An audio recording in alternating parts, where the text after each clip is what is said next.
Hi friends, இன்னைக்கு காலையில வழக்கம் போல எல்லா வேலையும் முடிச்சுட்டு அப்படியே ஆட்டுக்குட்டா பக்கமா போய் உட்காந்தாச்சுங்க.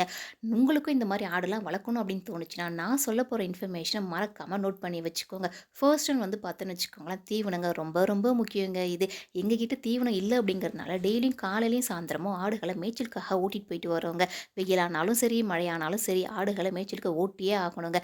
ஒரு ஆள் எப்ப பார்த்தாலும் ஆடு கூட இருக்கிற மாதிரியே தான் இருக்கும். அதுவும் மழை நாளப்ப ஆடுலாம் வெளிய போயிட்டு வந்துச்சுன்னு வச்சுக்கோங்களேன், அந்த டைம்ல இந்த கால் கோமாரி, வாய் கோமாரி அப்படின்னு சொல்லிட்டு நோயுமே வருங்க. அதெல்லாமே நம்ம வந்து ஹேண்டில் பண்ற மாரி ரெடியாவே இருக்கணும். இதுவே நம்மகிட்ட இந்த வேலி மசால், குதிரை மசால், சவுந்தல், அதுக்கப்புறம் அகத்திக்கீரை, முருங்கை இந்த மாரி நம்ம போட்டு வச்சிருந்தோம்னு வச்சுக்கோங்களேன் நம்ம நிலத்துல, அப்படியே நம்ம வந்து அத ஆட்டுக்கு தீவனமாவே குடுக்கலாம். நம்மளால முடியிற அன்னைக்கு பார்த்தோன்னு வச்சுக்கோங்களேன், வெளிய மேய்ச்சலுக்கு கூட ஓட்டிட்டு போகலாம். முடியாத அன்னைக்கு தீவனத்த வந்து குடுத்து நம்ம பார்த்துக்கலாம். அப்படி இல்லனாக்கா நம்ம நிலத்துல வந்து இந்த வேர்க்கடலை, அதுக்கப்புறம் காராமணிலாம் பயிர் வச்சோன்னு வச்சுக்கோங்களேன், அதோடைய அந்த கொடிகள் எல்லாத்தையுமே காய வச்சு நம்ம ஸ்டாக்குமே வச்சுக்கிட்டோம்னாக்கா, மழை நாளுக்கு ரொம்பவே யூஸ் ஆகுங்க.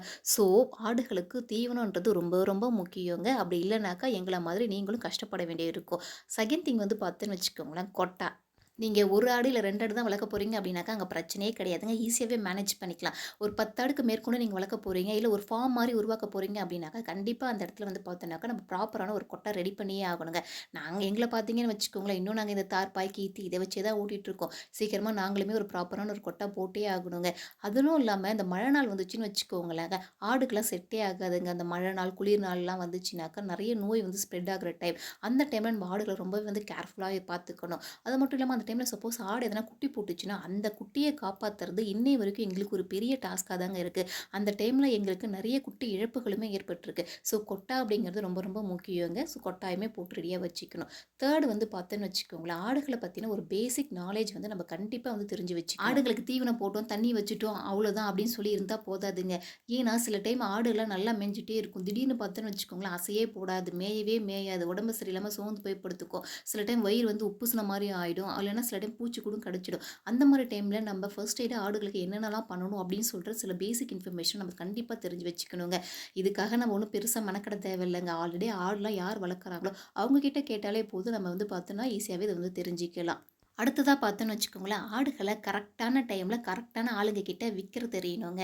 நாம மாட்டும் ஆடுகள விக்காம, குட்டி போட போட நாமளே சேர்த்து வச்சுக்கிட்டே இருந்தோம்னு வச்சுக்கோங்களேன், நமக்கு ஃபார்ம் என்னவோ பெருசாகுறக்கு மாரி தெரியும். ஆனா அங்க ப்ராஃபிட் பார்த்தோன்னு வச்சுக்கோங்களேன், 0 தான் இருக்கும். ஏன்னா ஆடுகள நம்ம வச்சுக்கிட்டே இருந்தோம்னாக்கா, அதுக்கான தீவன செலவு வந்து இந்த சைடு பார்த்தோன்னு வச்சுக்கோங்களேன், அந்த ப்ராஃபிட், தீவன செலவு 2மே வந்து பார்த்தோன்னா நமக்கு ஈக்குவலா வந்துடும். ஸோ எவ்வளோக்கு எவ்வளோ நம்ம ஆடுகள கரெக்ட்டான அளவுக்கு வச்சுக்கிட்டு, மீதிய வந்து விக்க கத்துக்கணுங்க.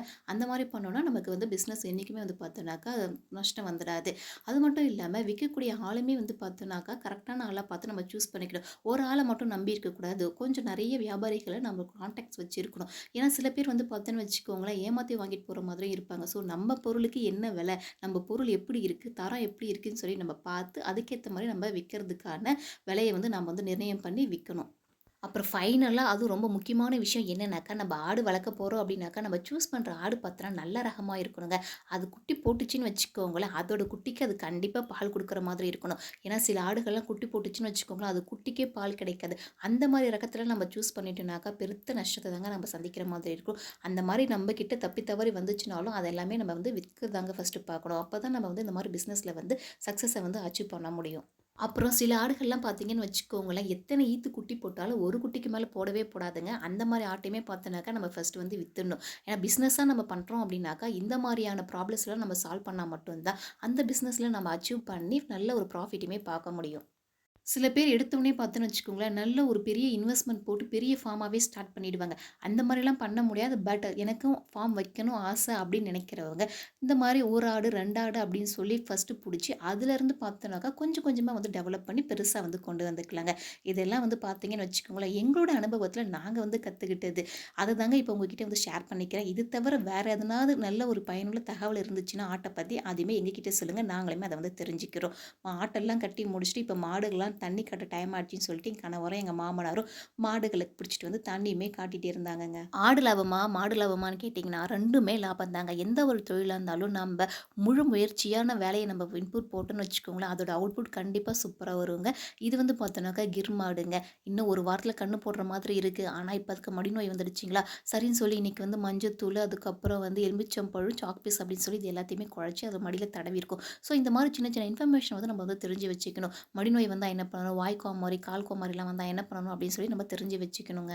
உண்மை ப்ளஸ் உழைப்பு இஸ் ஈக்குவல் டூ உயர்வு அப்படின்னு சொல்லுவாங்கல்ல. இந்த ஃபார்முலாவ நீங்க எடுத்துட்டாலே போதுங்க. எந்த ஒரு பிசினஸ் இருந்தாலுமே நம்ம வந்து அச்சீவ் பண்ணலாம். அடிக்கிற வெயிலுக்கு புல்லு பூண்டு அப்படிங்கிறது எல்லாமே பொசுங்கி போகுதுங்களா. இந்த ஆடு மாடுகளுக்கு தீவனம் வந்து பார்த்தோன்னா, நாங்க ரொம்பவே வந்து கஷ்டப்பட்டுட்டு இருக்கோங்க. இது வந்து கொஞ்சமா தண்ணி பாயுது. அந்த இடத்துல மட்டும் பார்த்தோன்னாக்கா கொஞ்சம் செழுமையா இருக்குங்க இந்த மஞ்சம்பில்லு. அதையும் பார்த்து முடிச்சுட்டு மரத்தில வேற கொஞ்சம் மாங்காய் இருந்துச்சுங்களா, ஒட்டு மாங்காய். சரி அத இன்னைக்கு பறிச்சிடலாம் அப்படின்னு சொல்லி அதையுமே பறிச்சு எடுத்துக்கிட்டேங்க. ஒரு 25 போல வரும். அங்கேயே உட்காந்து பார்த்தோன்னு வச்சுக்கோங்களேன், கட் பண்ணியுமே சாப்பிட்டோம். வீட்லேருந்தே போடுறப்ப உப்பு மிளகாத்தூளுமே கொண்டு போயிட்டோமா, ஒரு மாங்காய கட் பண்ணி சாப்பிட்டு பார்த்தோம். செம்ம டேஸ்ட்டா இருந்துச்சு. ஆனா மாங்காய்லாம் வந்து பார்த்தோன்னு வச்சுக்கோங்களேன், இந்த டைம் ரொம்பவே வந்து சின்ன சின்னதாங்க இருந்துச்சு.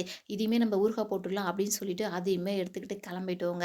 மரத்திலேயே ஒரு 10 மாங்காய் போல விட்டுட்டோங்க. பழுக்கட்டும் அப்படின்னு சொல்லிட்டு அதெல்லாம் கொஞ்சம் பெருசா இருந்துச்சுங்களா, பறிச்ச மாங்காய்லாம் ஊறுகாய் போடலாம் அப்படின்னு சொல்லி வீட்டுக்குமே கொண்டு வந்தாச்சுங்க.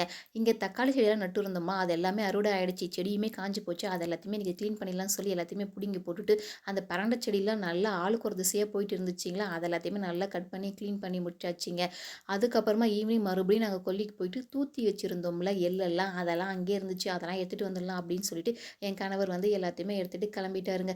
ஓகே ஃப்ரெண்ட்ஸ், உங்களுக்கு இந்த வீடியோ பிடிச்சிருக்கு அப்படின்னு சொல்லுங்க. பிடிச்சிருந்தா லைக் பண்ணுங்க, கமெண்ட் பண்ணுங்க, ஷேர் பண்ணுங்க. மறக்காம சப்ஸ்கிரைப் பண்ணுங்க. Thank you.